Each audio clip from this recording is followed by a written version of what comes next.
Queridos irmãos, graça e paz. Que bom nessa noite termos a oportunidade de nos reunirmos para louvar, engrandecer o nome do nosso Deus, para exaltar ao Senhor na beleza da sua santidade. Nosso Deus é digno de toda adoração, de todo o nosso culto, de todo o nosso louvor. A Ele, somente a Ele, nessa noite, nós tributamos a adoração, o louvor, que a Ele, somente a Ele é devido. Queridos, eu quero convidá-los a abrirem as suas Bíblias no livro de Neemias, livro que tem sido objeto da nossa meditação, do nosso estudo, nesse início de ano, nesses meses iniciais. E eu quero convidá-lo a abrir a sua Bíblia em Neemias, capítulo de número 1. Nós vamos ler esse texto da palavra do Senhor e vamos meditar nele.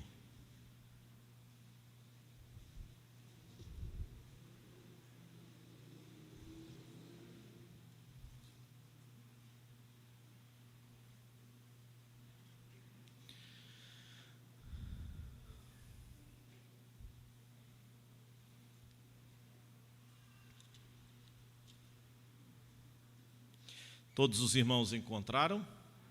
Neemias 1, nós vamos ler todo o capítulo. Vamos ler juntos, a uma só voz, pausadamente, na versão atualizada. Leiamos o texto, irmãos. As palavras de Neemias, filho de Acalias, no mês de Quisleu, no ano 20º, estando eu na cidadela de Susã, veio Anani, um dos meus irmãos, com alguns de Judá. Então lhes perguntei pelos judeus que escaparam e que não foram levados para o exílio e acerca de Jerusalém. Disseram-me: os restantes que não foram levados para o exílio e se acham lá na província estão em grande miséria e desprezo. Os muros de Jerusalém estão derribados e as suas portas queimadas. Tendo eu ouvido estas palavras, assentei-me e chorei e lamentei por alguns dias, e estive jejuando e orando perante o Deus dos céus. E disse: ah, Senhor, Deus dos céus, Deus grande e temível, que guardas a aliança e a misericórdia para com aqueles que te amam e guardam os teus mandamentos. Estejam, pois, atentos os teus ouvidos e os teus olhos abertos para acudires à oração do teu servo, que hoje faço a tua presença, dia e noite, pelos filhos de Israel, teus servos. E faço confissão pelos pecados dos filhos de Israel, os quais temos cometido contra ti, pois eu e a casa de meu pai temos pecado. Temos procedido de todo corruptamente contra ti. Não temos guardado os mandamentos, nem os estatutos, nem os juízos que ordenaste a Moisés, teu servo. Lembra-te da palavra que ordenaste a Moisés, teu servo, dizendo: se transgredirdes, eu vos espalharei por entre os povos. Mas se vos converterdes a mim e guardardes os meus mandamentos e os cumprirdes, então, ainda que os vossos rejeitados estejam pelas extremidades do céu, de lá os ajuntarei e os trarei para o lugar que tenho escolhido, para ali fazer habitar o meu nome. Estes ainda são teus servos, e o teu povo que resgataste com o teu grande poder e com a tua mão poderosa. Ah, Senhor, estejam, pois, atentos os teus ouvidos à oração do teu servo e à dos teus servos que se agradam de temer o teu nome. Concede e seja bem-sucedido hoje o teu servo, e dá-lhe mercê perante este homem. Nesse tempo eu era copeiro do rei. Amém. Deus, nós queremos te louvar, queremos te dar graças, porque de fato tu és a rocha eterna, tu és o nosso amigo, tu és o nosso escudo. Louvado seja o teu nome. Nessa noite, ó Deus, aqui reunidos, nós suplicamos que o Senhor nos dê a graça de ter os nossos ouvidos que ouvem e os nossos olhos que veem, para que ouçamos e vejamos a Tua palavra. Por isso, nos ajuda, Senhor, e por meio da ação do Teu Espírito Santo e da Tua palavra, fala-nos profundamente. Nós te pedimos em nome de Cristo. Amém. Amém. Queridos, eu quero nessa noite introduzir a nossa meditação fazendo uma pergunta. E uma pergunta de cunho extremamente pessoal, a qual eu não espero também que você me responda audivelmente, apenas para você mesmo. Qual é a sua primeira atitude ao ouvir notícias desagradáveis, sejam elas relacionadas a você mesmo, a alguém da sua família, ou a alguém conhecido seu? Qual é a sua primeira atitude ao ouvir más notícias a respeito de alguém? Deixe-me sugerir algumas respostas possíveis para essa pergunta. Pegar o telefone e ligar para alguém da família? É essa a sua primeira atitude perante uma má notícia? Pegar o telefone e ligar para um amigo ou uma amiga? É essa a sua ou a minha, é essa a nossa primeira atitude ao ouvir uma má notícia? Passar um WhatsApp informando a má notícia para outras pessoas? Ir à casa de alguém imediatamente para dar essa má notícia a outras pessoas?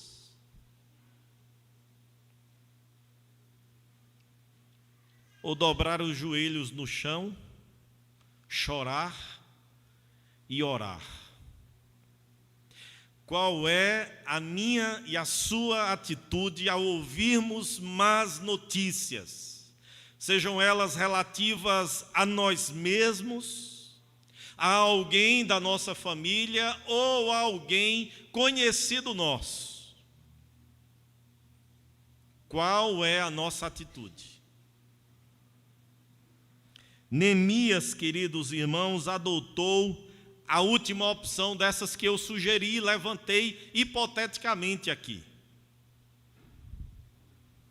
Neemias adotou a atitude de dobrar os joelhos, de chorar e de orar.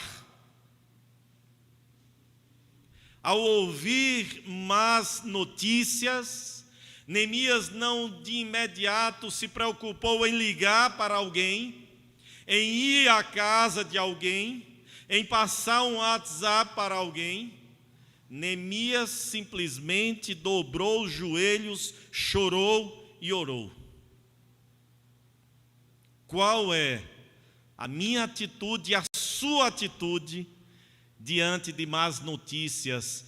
Não importa de quem seja, nossa, de alguém próximo a gente ou de uma pessoa simplesmente conhecida nossa. Queridos, nós já sabemos que Neemias está vivenciando aqui um período posterior ao exílio babilônico.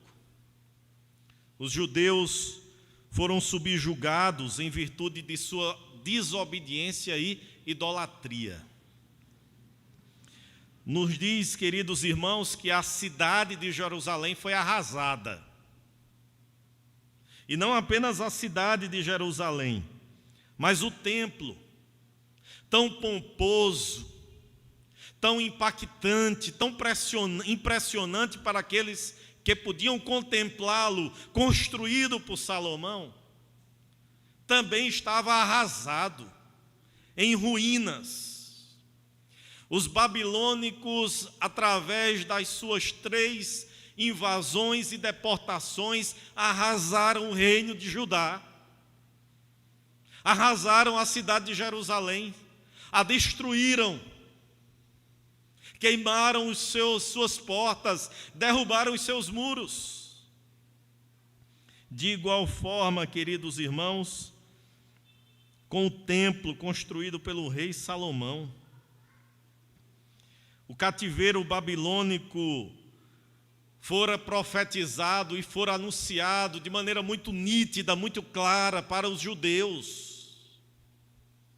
Em não havendo arrependimento, em não havendo mudança de vida, em não havendo quebrantamento, eu farei vir sobre vocês os caldeus. E foi isso que aconteceu. Arrasaram o reino de Judá. Mas, queridos, esse cativeiro demorou 70 anos. E Neemias está vivendo agora o pós-cativeiro babilônico. Neemias está vivenciando o período de reconstrução. Agora não era mais Nabucodonosor, não era mais o rei da Babilônia que dominava, ou não era o império babilônico que dominava e que governava outros povos, mas eram os persas.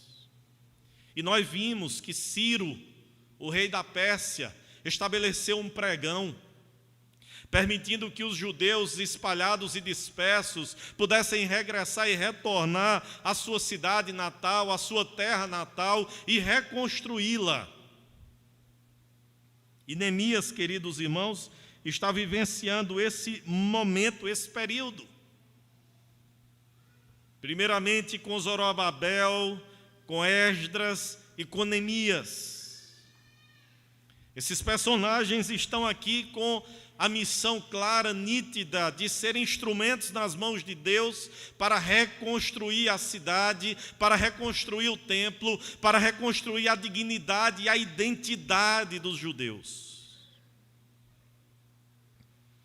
E é nesse contexto, queridos irmãos, que nós lemos o capítulo de número 1, onde Neemias se encontra com um dos seus irmãos, Anani, e se encontra também com alguns outros judeus. E nós vimos na primeira parte do capítulo de número 1, quando nós estudamos há alguns domingos atrás, que Neemias se preocupou com a situação que estava vivenciando Judá.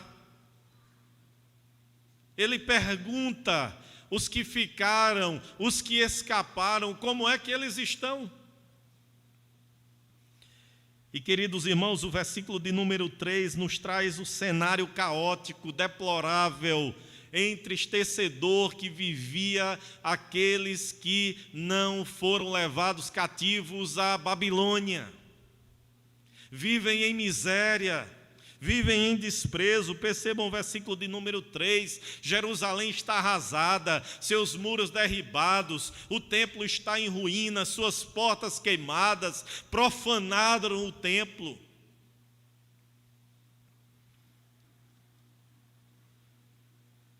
E frente a isso, queridos, frente a más notícias, frente a péssimas notícias, frente a informações ruins que Neemias estava ouvindo, o que foi que ele fez?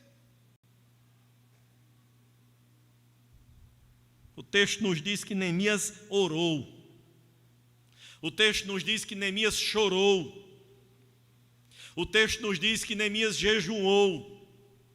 O texto nos diz que Neemias sentiu-se extremamente entristecido diante daquela situação. E longe, queridos irmãos, de proceder de forma fofoqueira, espalhando e disseminando péssimas notícias a respeito dos seus irmãos que estavam em miséria e em ruína em Jerusalém, Neemias resolve orar. Neemias resolve buscar ao Senhor. E é sobre esse tema que eu quero chamar a sua atenção hoje à noite, para que a gente reflita sobre Neemias orando. E Neemias orando, queridos, em primeiro lugar, ele engrandece ao Senhor. Eu quero que você volte os seus olhos para o texto que nós lemos e permaneça com a sua Bíblia aberta. Porque o versículo 4 nos diz que, tendo eu ouvido estas palavras, assentei-me e chorei e lamentei por alguns dias e estive jejuando e orando perante o Deus dos céus. E como foi a oração de Neemias? Primeiramente, queridos, foi uma oração que engrandecia o nome do Senhor. Olhe comigo o que diz o versículo 5. Ah, Senhor, Senhor Deus dos céus, Deus grande e temível, que guardas a aliança e a misericórdia para com aqueles que te amam e guardam os teus mandamentos. Neemias começa a sua oração a Deus frente ao recebimento de más notícias, enaltecendo, engrandecendo Deus. Essa expressão que aparece aí, queridos, Deus dos céus, é uma expressão hebraica para denotar que Deus está acima dos outros deuses, que Deus ele é único, que é o poderoso, que é o Deus verdadeiro. Nos lembremos de onde Neemias está. Neemias está na Pérsia. Neemias está no local onde havia o politeísmo, a idolatria. E ele introduz a sua oração reconhecendo que só o Deus de Israel é o Deus verdadeiro, é o Deus supremo, é o Deus que está acima dos outros deuses.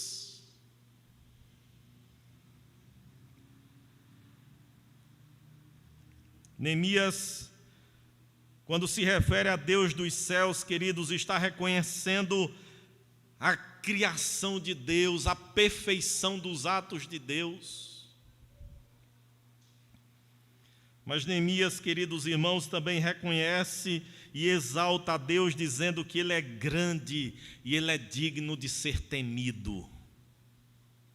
Ele é digno de ser respeitado. Ele é digno de ser reverenciado. Ele é digno de ser honrado. E Neemias então diz: ah, Senhor, Deus dos céus, Deus grande, Deus temível. Quem mais Deus é na oração de Neemias? Não é apenas o Deus soberano, supremo, superior, não é apenas o Deus grande, o Deus digno de ser temido, mas é o Deus fiel.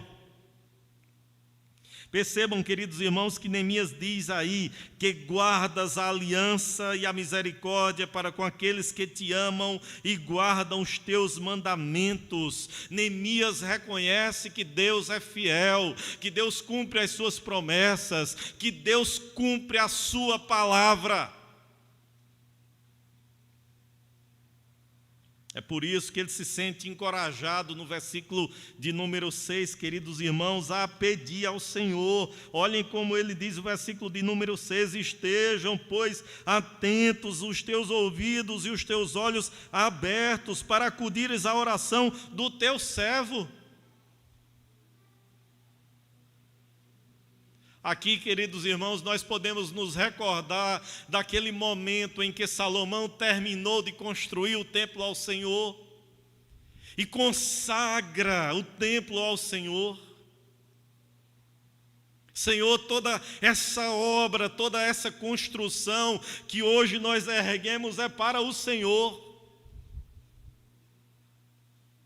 E Deus responde à consagração de Salomão naquela época, dizendo em 2 Crônicas 7,14: se o meu povo que se chama pelo meu nome, se esse povo se humilhar, se esse povo orar, se esse povo se converter dos seus maus caminhos, se esse povo se arrepender, eu ouvirei dos céus, eu sararei a sua terra, eu perdoarei os seus pecados, os meus olhos estarão abertos, os meus ouvidos atentos à oração que se fizer neste lugar.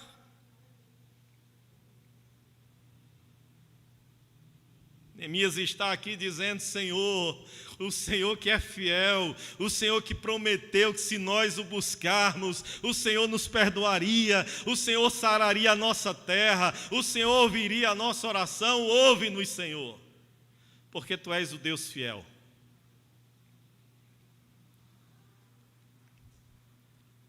Neemias orando, queridos irmãos, enaltece, engrandece, adora ao Senhor Deus. Neemias orando, queridos irmãos, em segundo lugar, confessa pecados. Olha o que diz agora o versículo de número 6. A parte B. Faço confissão pelos pecados dos filhos de Israel, os quais temos cometido contra Ti, pois eu e a casa de meu pai temos pecado. Depois de adorar a Deus, queridos, depois de exaltar o Senhor, depois de reconhecer a grandeza, a majestade de Deus, porque é assim que acontece. O homem só é capaz de reconhecer como o pecado é maligno, o quanto o pecado é cruel, o quanto ele é ruim. Depois que ele olha para Deus e reconhece quem Deus é, e contempla a grandeza, a santidade, a majestade de Deus, aí sim ele olha para si mesmo e diz: Senhor, quem sou eu? Nos recordemos, queridos irmãos, do profeta Isaías, quando no ano da morte do rei Uzias, ele vê o Senhor assentado num alto e sublime trono, criaturas celestiais adorando e dizendo: Santo, Santo, Santo é o Senhor dos exércitos. Qual é a atitude de Isaías? Ah, Senhor, estou perdido, porque eu sou pecador e porque eu habito no meio de um povo pecador. Neemias, quando olha para Deus e diz: Senhor, tu és grande, Tu és temível, Tu és fiel, ele agora volta para si mesmo, ele agora volta para a situação do povo e diz: somos pecadores. Reconhecemos o nosso pecado, reconhecemos as nossas mazelas. Agora, queridos, o que é interessante aqui, e eu quero que você atente comigo para isso, porque no final, na parte B do versículo de número 6, Neemias diz assim: e faço confissão pelos pecados dos filhos de Israel. Neemias estava lá na Pérsia. Neemias fazia parte de uma geração subsequente àquela geração primeira que foi deportada para a Babilônia. Mas o que nos é interessante aqui é a humildade, é o quebrantamento de Neemias. É o seu coração não ser tomado de legalismo, de soberba, de presunção. Porque Neemias não diz apenas: eu faço confissão pelos filhos de Israel. Neemias agora se inclui, queridos, e olhem o que ele diz No versículo de número 6 ainda, os quais temos cometido contra ti, pois eu e a casa de meu pai temos pecado. Versículo de número 7, nós temos. Neemias não olha apenas para dizer: Senhor, eles pecaram, eles fizeram o que era mal perante os teus olhos, eles receberam um justo castigo. Não, Neemias diz: nós, eu também, Senhor.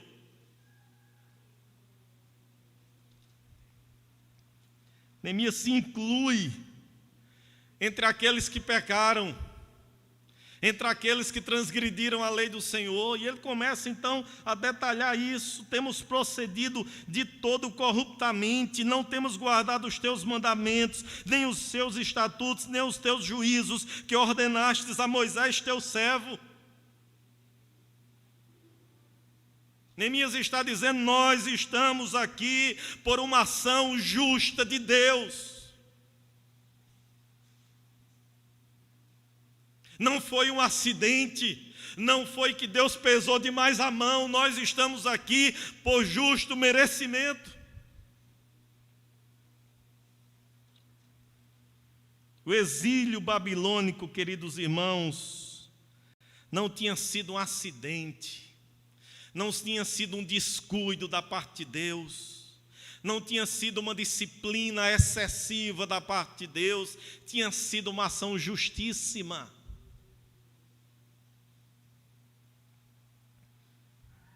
Aqui não cabia questionamentos. Por quê?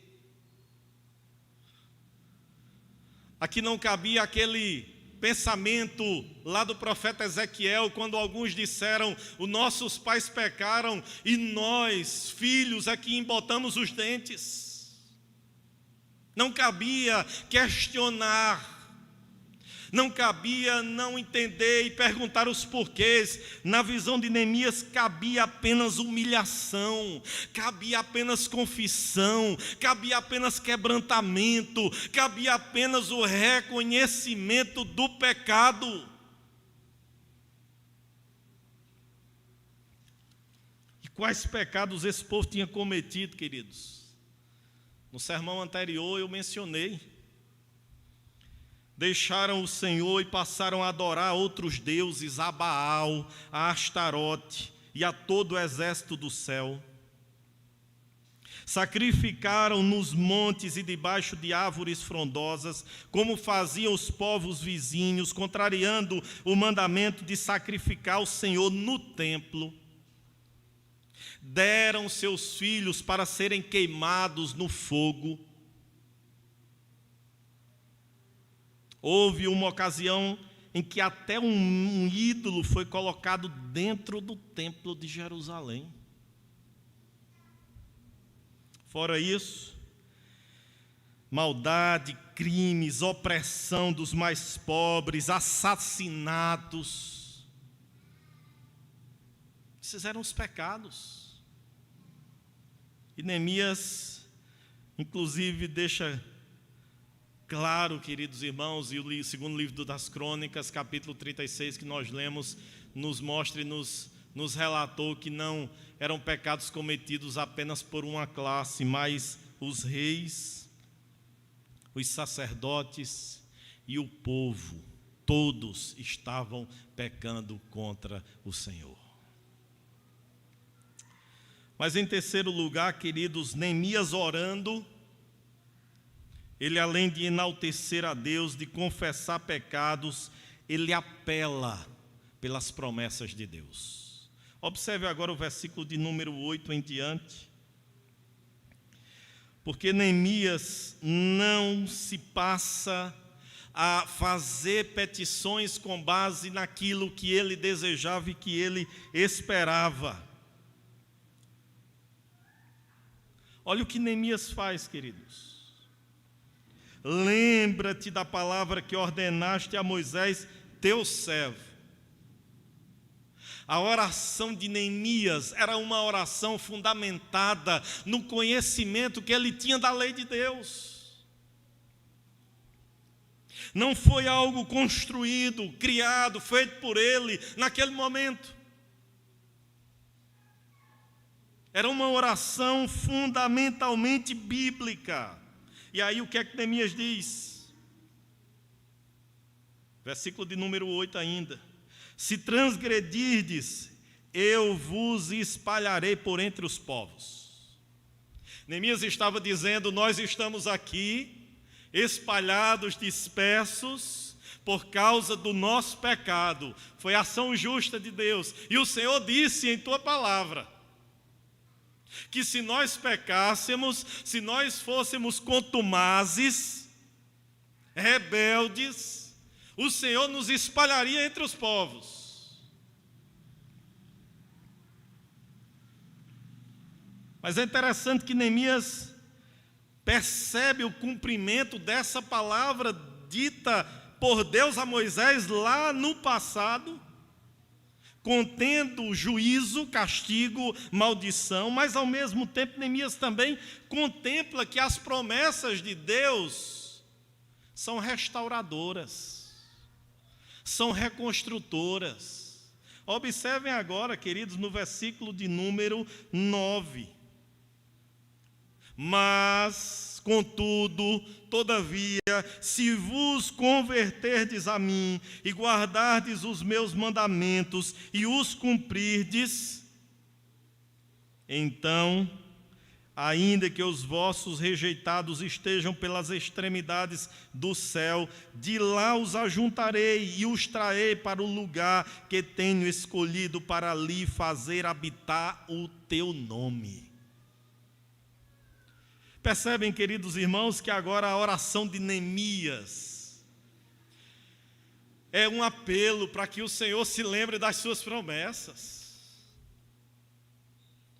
Para que da mesma maneira como o Senhor cumpriu, castigando o seu povo, porque Ele disse que se vocês se desviarem, eu vos espalharei. Agora Neemias diz, Senhor, restaura-nos. Nos leva de volta, porque o Senhor também prometeu em tua palavra que se nós nos convertermos, se nós sairmos da prática daquele pecado, se nós nos arrependermos verdadeiramente, o Senhor nos ajuntaria.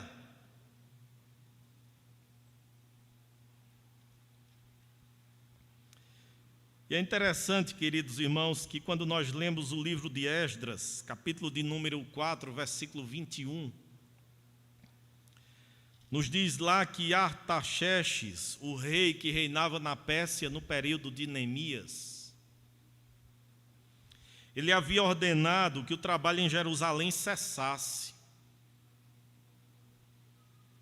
Quando Neemias toma conhecimento da situação de Jerusalém, do templo, havia a pausa, a parada das obras de reconstrução, porque o rei da Pérsia tinha assim designado Artaxerxes. E eu fico a refletir, queridos, que do ponto de vista humano, Neemias está diante de uma situação quase que impossível. Mas ele aqui apela para o Senhor Deus, e ele o faz ciente de que Deus cumpre as suas promessas, de que Deus cumpre a sua palavra, porque Deus não é fiel a homens, Deus é fiel à sua palavra. Por isso nós cantamos no nosso hino de número 31, o Deus fiel. Tu és fiel, Senhor, Tu és fiel assim, não é a mim, porque Deus não é fiel a homens, Deus é fiel à sua palavra. Quarto e último lugar, queridos, Neemias orando, dispõe-se para ser útil. Percebam o final do versículo de número 11, porque no 10 e 11, nós vimos que Neemias ainda diz, estes são os teus servos e o teu povo que resgataste com o teu grande poder e com a tua mão poderosa. Neemias está aqui recordando do resgate lá do Egito. Neemias está dizendo, Senhor, esse aqui é aquele povo que passou 400 anos cativo, subjugado, sofrendo lá no Egito, e o Senhor se lembrou. E o Senhor resgatou esse povo. E o coração de Faraó, mesmo tendo sido endurecido, o Senhor cumpriu a tua promessa e levou esse povo a uma terra prometida. Ah, Senhor, versículo 11. Estejam, pois, atentos os teus ouvidos à oração do teu servo e à dos teus servos que se agradam de temer o teu nome. Mas agora, queridos, essa parte final do versículo de número 11, Neemias diz: concede que seja bem sucedido hoje o teu servo e dá-lhe mercê perante este homem. Nesse tempo eu era copeiro do rei. A função e a profissão de copeiro do rei naquele período era extremamente vantajosa. Era o homem de confiança do rei. Era o homem que tinha acesso direto ao rei. O rei, para nomeá-lo e designar um copeiro, ele precisava confiar sua própria vida.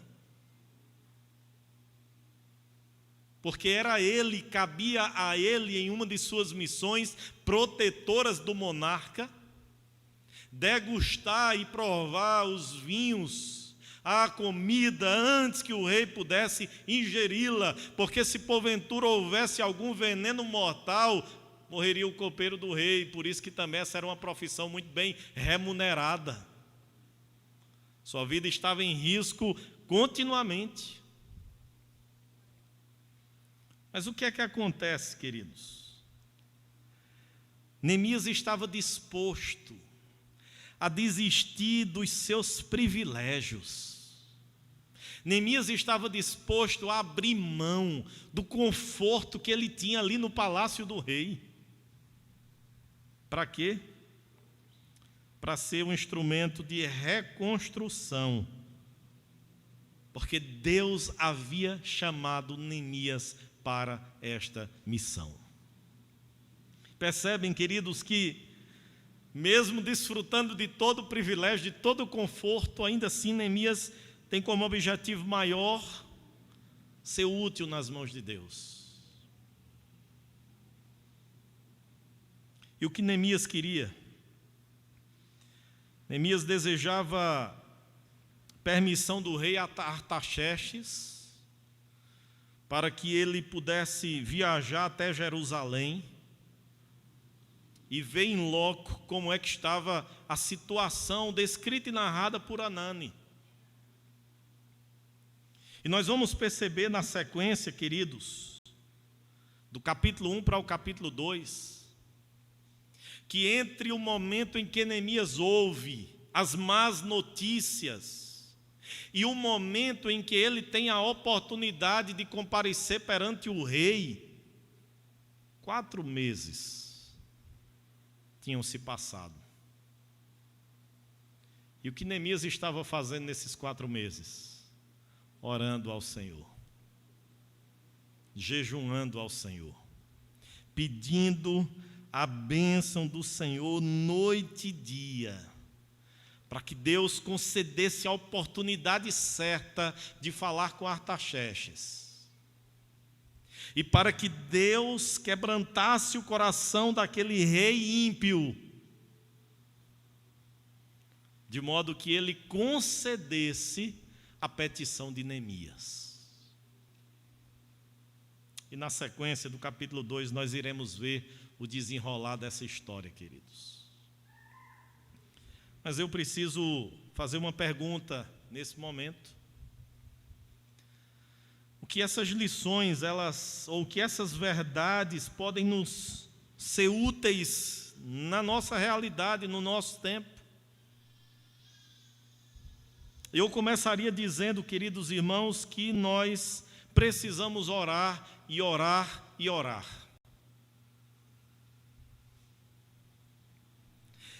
Oração, queridos irmãos, é a base de todo o sucesso daquilo que nós venhamos a fazer. Neemias não tomou nenhuma atitude, Neemias não procurou imediatamente o rei, Neemias não agiu no impulso, no calor da emoção. Neemias orou, orou e orou. E esse exemplo de Neemias, ele deve ser replicado por nós. Nós precisamos orar, orar, orar. E ainda que não sintamos vontade, ainda que não sintamos desejo, ainda que nós venhamos a dizer que não sabemos orar, nós precisamos orar, orar e orar. E as nossas orações, elas precisam conter os mesmos ingredientes da oração de Neemias. Quando nós chegamos no Novo Testamento e encontramos Jesus fornecendo uma oração modelar, ele inicia justamente com uma expressão de adoração, de exaltação, de engrandecimento. Pai nosso que estás nos céus. Não diferentemente do que Neemias fez, Senhor, Deus dos céus, Deus grande, Deus temível, as nossas orações, queridos irmãos, precisam ser feitas tendo a certeza de quem ou com quem nós estamos falando. E nós não estamos falando com um serviçal, nós não estamos falando com um qualquer. Nós não estamos falando com alguém submisso e sujeito à nossa vontade, aos nossos caprichos. Quando nós oramos, nós precisamos entender que nós estamos falando com o Deus Todo-Poderoso, Criador, Preservador, Sustentador de todas as coisas. Deus grande, Deus temível, Deus admirável, Deus louvável. Então, quando nós orarmos, nos acheguemos diante do Senhor, com o nosso coração muito quebrantado, sabendo que Ele é esse Deus, com o nosso coração cheio de temor, cheio de reverência. Quem é o homem para decretar, para impor algo a Deus?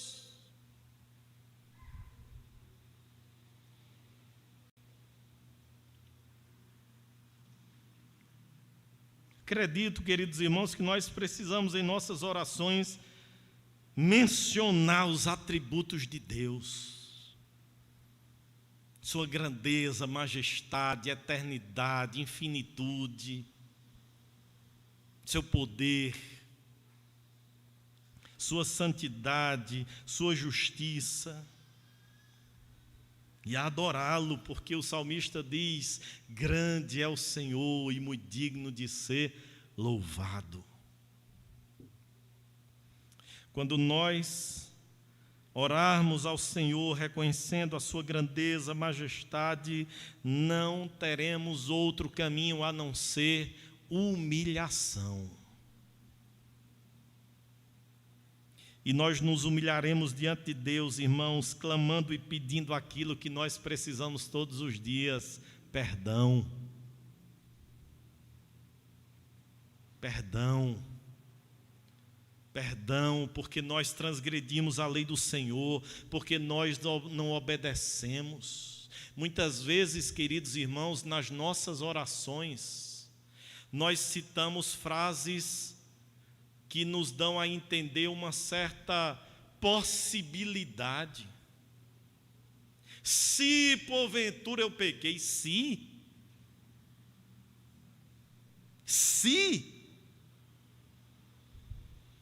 Será que nós temos a audácia de utilizar algo condicional? Se eu pequei, é claro que nós pecamos, queridos. É claro que nós transgredimos a lei do Senhor. É claro que toda justiça própria, toda moralidade, muitas vezes apenas externa, religiosa, farisaica, ela não revela e não mostra aquilo que há na profundeza da nossa alma. E se nós nos achegarmos diante do Senhor, reconhecendo a grandeza de Deus, a nossa alma será desnudada e nós iremos imediatamente dizer: Senhor, perdoa-me. Perdoa-me, Senhor. Porque muitas vezes nutrimos a ideia que pecado é só beber, só se prostituir, só adulterar, só roubar. Nos esquecemos de tantos pecados que diariamente nós cometemos contra a santidade de Deus. E aí eu me reporto ao que disse o salmista no Salmo 130: Senhor, se observares iniquidades, quem subsistiria?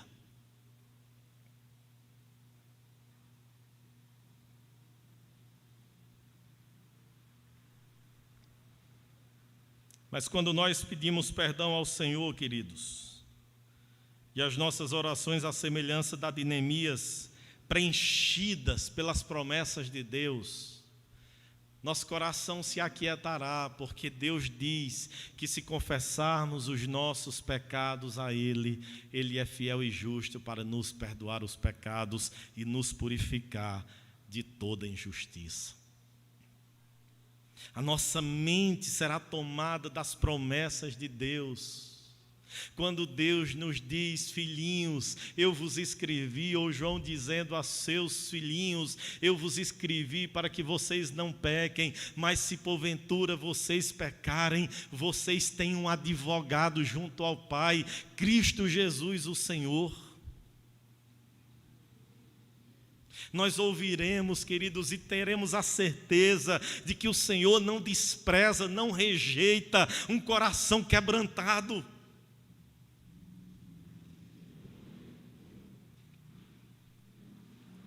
Nós precisamos orar, mas nós precisamos orar com as nossas mentes cheias das palavras de Deus. Palavra de Deus, Bíblia Sagrada, não palavras de homens. Não palavras de teologias antropocêntricas. Não palavras de interpretações equivocadas a respeito das Escrituras Sagradas, mas as palavras de Deus. E se nós nos agarrarmos às promessas de Deus, se nós nos apegarmos às promessas de Deus, nós iremos orar e Deus irá ouvir as nossas orações.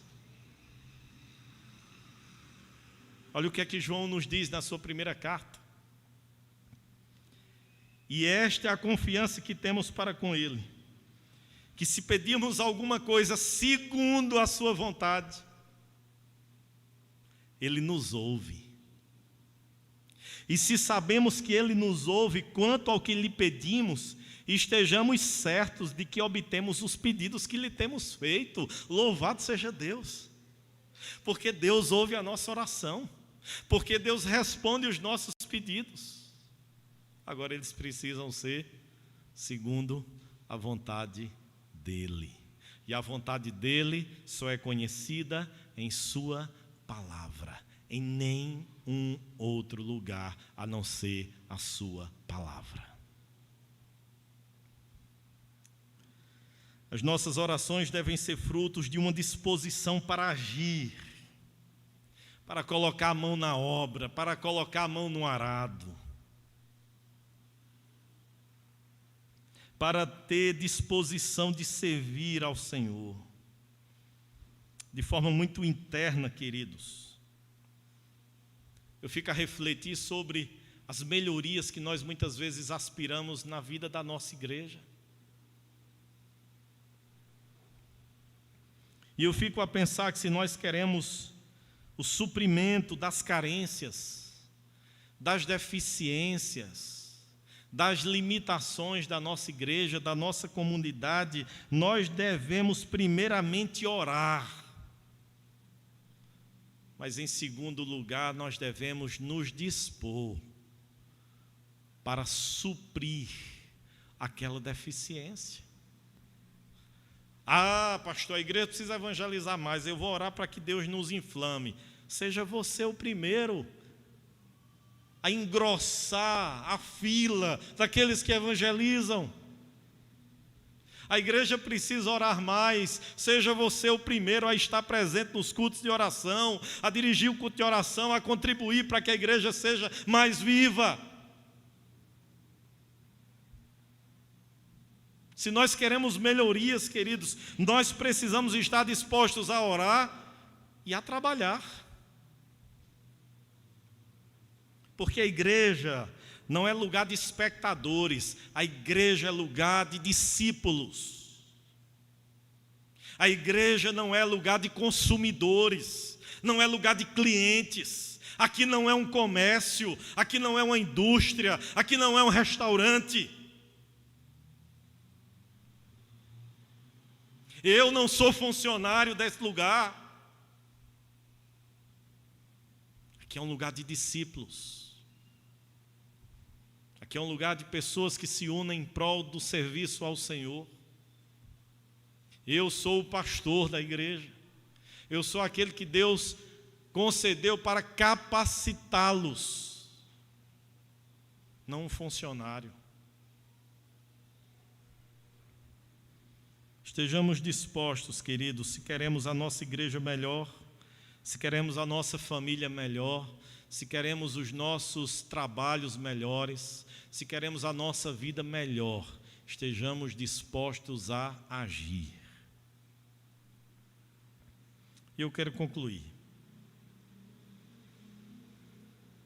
fazendo uma pergunta a você. Qual é a primeira atitude sua ao ouvir más notícias? Qual é a nossa primeira atitude ao ouvir más notícias? A atitude de Neemias foi orar. Que essa seja também a nossa atitude. Vamos orar, queridos.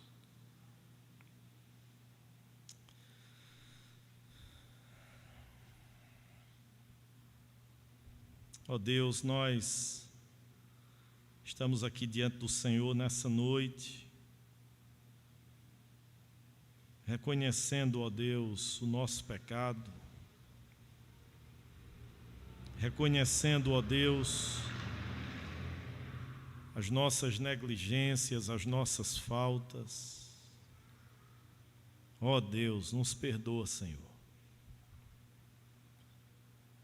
Nós nos voltamos para Neemias e nos assemelhamos a ele, dizendo: nós temos procedido de todo mal contra o Senhor.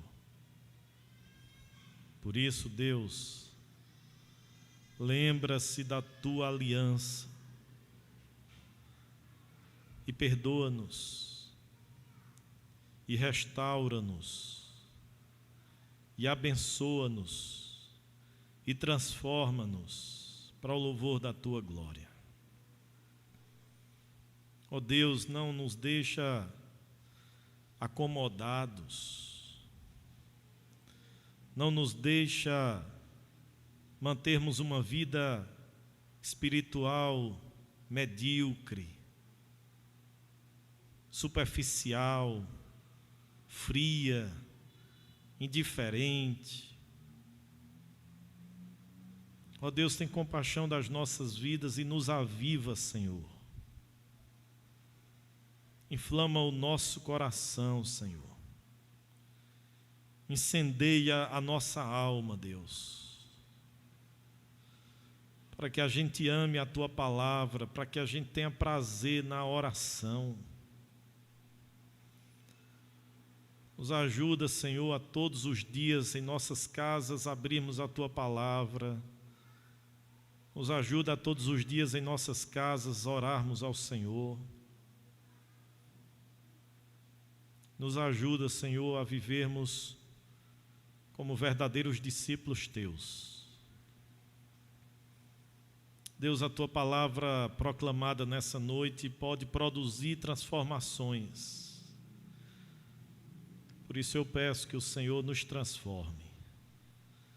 Corações talvez nessa noite endurecidos, não reconhecedores de tua grandeza, de tua majestade, que o teu Espírito os chame eficazmente para o louvor da tua glória. Deus, corações talvez frios, apáticos, acomodados, entristecidos, feridos pelas circunstâncias da vida. Ó Deus, que a tua palavra nos inunde como um bálsamo, como terapia, como cura para o louvor da tua glória. Nós reconhecemos, ó Deus, que tu és o Senhor que nos sonda e nos conhece profundamente. Não há, Senhor, absolutamente nada que diante de Ti nós possamos ocultar. A nossa alma está totalmente desnudada diante dos Teus olhos. Por isso, Senhor, perdoa-nos. Por isso, purifica-nos. Por isso, cura-nos, ó Deus, para o louvor do Teu nome. Dá, ó Deus, que sejamos servos úteis no Teu reino. Desperta-nos, assim como o Senhor levantou Neemias. Desperta-nos, Senhor, para que nós sejamos úteis. Para que nós tenhamos coragem de abrir mão do nosso conforto, dos nossos privilégios, e nos dediquemos ao Teu reino, à Tua obra, assim como Neemias abriu mão de tudo aquilo de bom que ele tinha lá na Pérsia. Que sejamos capazes também, Senhor, de abrir mão do nosso conforto e do nosso privilégio e investirmos a nossa vida em prol da proclamação e expansão do Teu reino. Abençoa a vida de cada pessoa aqui presente nessa noite. Abençoa aqueles que nos acompanham também, que a Tua palavra os alcance para o louvor da Tua glória, em nome de Jesus. Amém.